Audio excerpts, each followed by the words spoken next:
तो केजरीवाल जी हिंदू विरोधी, इसमें तो सबसे ज़्यादा। और जो बाहर हमारे भाई बहन में हिंदू सिख ईसाई रह रहे हैं, उन पे अगर अत्याचार हो रहा है, उनका अगर धर्म परिवर्तन करवाया जा रहा है, लेकिन भारत में आप भारत में हिंदू विरोधी बात करते हैं।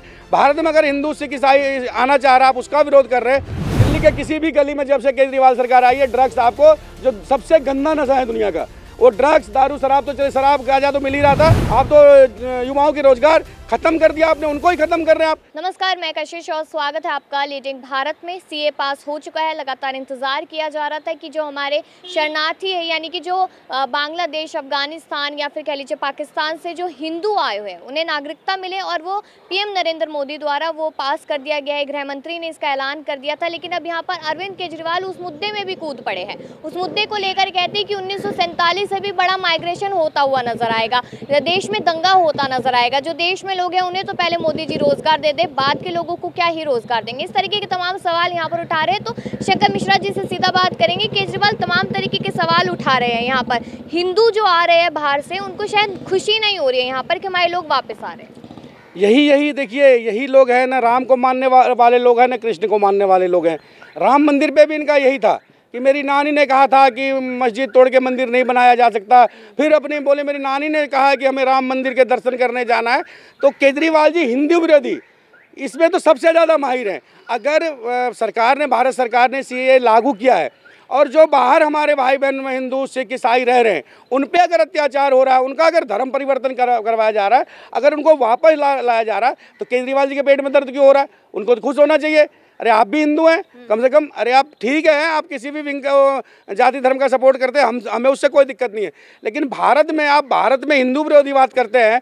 भारत में अगर हिंदू सिख ईसाई आना चाह रहा है, आप उसका विरोध कर रहे हैं, तो इससे और कोई घटिया राजनीति हो नहीं सकती। उनका कहने का मतलब यह है कि देश में जो युवा है, जो लोग हैं, वही बेरोजगार है, और मोदी जी अगर बाहर के लोगों को ले आएंगे, उन्हें कहाँ से रोजगार देंगे? इस तरीके के सवाल उठा रहे हैं। नहीं तो दिल्ली में कितने लोगों को, दिल्ली और पंजाब में मुख्यमंत्री साहब ने कितने लोगों को रोजगार दिया है? ऊपर से जब से ही आए हैं, पंजाब को तो नशे में उड़ता पंजाब बना ही दिया। दूसरा दिल्ली को, दिल्ली के किसी भी गली में जब से केजरीवाल सरकार आई है, ड्रग्स आपको जो सबसे गंदा नशा है दुनिया का, वो ड्रग्स, दारू, शराब तो चले, शराब गांजा तो मिल ही रहा था। अब ड्रग्स आपको किसी भी गली में मिल जाएगा जब से केजरीवाल साहब आया। तो केजरीवाल साहब ने युवाओं को ये नौकरी दिया है। उन्हें जनरेशन खराब करना है। आने वाले टाइम पे जो हम युवा भारत कहते हैं, उसे खराब करना है। केजरीवाल जी सोचिए, आपके ही बच्चे हैं, ये कितनी गंदी नशा है। आप रोजगार की बात कर रहे हैं, आप तो युवाओं के रोजगार खत्म कर दिया आपने, उनको ही खत्म कर रहे हैं आप नशे के उसमें डाल के। जिसके घर में ड्रग्स की लत लग जाती है, उनके घर से जाके पूछिए, उनके माँ बहनों से जाके पूछिए, क्या हल किया केजरीवाल जी आपने जब से आप आए। और आप हिंदू विरोधी थे, हिंदू विरोधी हैं, और हिंदू विरोधी आप रहेंगे। कहते हैं कि यहाँ पर अगर बाहर से जो लोग आते हैं, कि आपको, मतलब जनता को वही कहते हैं कि क्या आपको अच्छा लगेगा कि आपके घर के पास कोई नई झुग्गी बनाकर रहेगा, वो मच्छी खाएगा, वो बदबू फैलाएगा? क्या आपको अच्छा लगेगा? इस तरीके की बातें कह रहे हैं बाहर से आने वाले लोगों के लिए। रोहिंग्या के लिए उन्होंने कभी ऐसा बात नहीं कहा।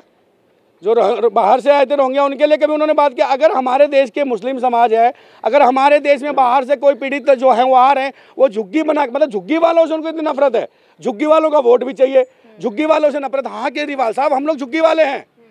लोक जनशक्ति पार्टी रामविलास हमेशा झुग्गी वालों को सपोर्ट करती है। हमारे गरीब लोग झुग्गियों में रहते हैं, हम उसका सपोर्ट करते हैं। और मैं सबसे ज़्यादा इस गंदी नीति का उनका विरोध करता हूँ। अगर उन्होंने किसी व्यक्ति को झुग्गी में रहने वाला कहा है, इससे घटिया राजनीति उसकी कुछ हो नहीं सकती।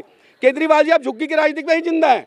आपको झुग्गी के लोग इस तरह वोट करते हैं, और फिर भी आपको शर्म नहीं आ रही है। झुग्गी के लोग और बदबूदार, झुग्गी के लोग बदबूदार होते हैं।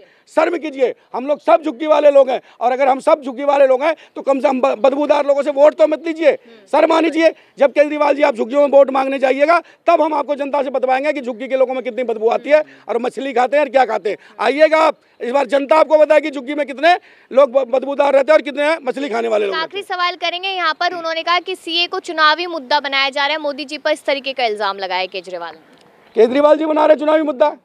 भाई ये तो बहुत दिनों से लागू था, इसको तो होना ही था। इसमें तो नुकसान हो जाएगा सरकार का अगर एक चुनावी मुद्दा बनाते। तो इसमें चुनावी मुद्दा कहाँ से? कोई चीज़ पास हुई है, अगर आ गई है देश में, तो उसमें चुनावी मुद्दा कहाँ से आ गया? इसमें लोगों को खुश होना चाहिए। केजरीवाल जी जैसे लोग सदियों में एक ऐसे अलबेला से पैदा होते हैं, और इनको खुद ही नहीं पता इनको क्या बयान देना है। जो झुग्गी वाले इनको सपोर्ट कर रहे हैं, उनसे इनको बदबू आती है। जो हिंदू बाहर से आना चाहते हैं, उनसे इनको दिक्कत है। रोहिंग्या मुसलमान लोग रह रहे जो इतने गंद मचा रहे हैं, उनसे इनको कोई दिक्कत नहीं है।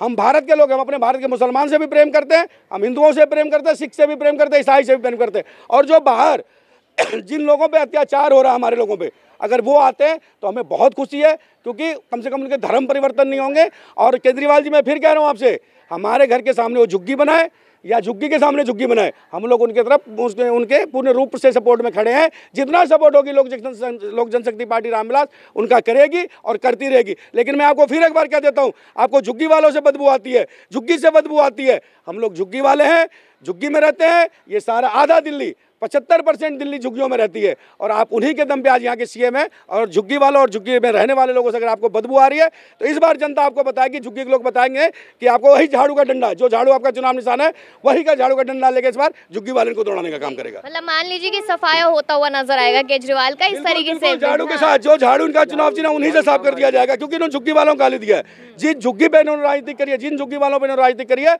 अगर उनको ये बदबूदार, गंदे और मछली खाने वाले कहते हैं तो इस बार वही झुग्गी के लोग इनको डंडा लेके दौड़ाने का काम करेंगे। बिल्कुल बिल्कुल। यहाँ पर आपने सुना है कि किस तरीके से अरविंद केजरीवाल ने भी तमाम लगातार बयान दिए सीए पर, मतलब कि साफ तौर पे देखने को मिल रहा है कहीं ना कहीं सीए के खिलाफ यहाँ पर अरविंद केजरीवाल जा रहे, कहते हैं कि पसंद नहीं आ रहे, देश में ये नहीं होना चाहिए था। इस तरीके के तमाम बयान उन्होंने दिए। आप लोग अपनी राय दीजिएगा कि क्या लगता है अरविंद केजरीवाल की इस बयान पर, क्या सीए लागू होना सही था या नहीं था। तमाम खबरों के लिए देखते रहिए लीडिंग भारत।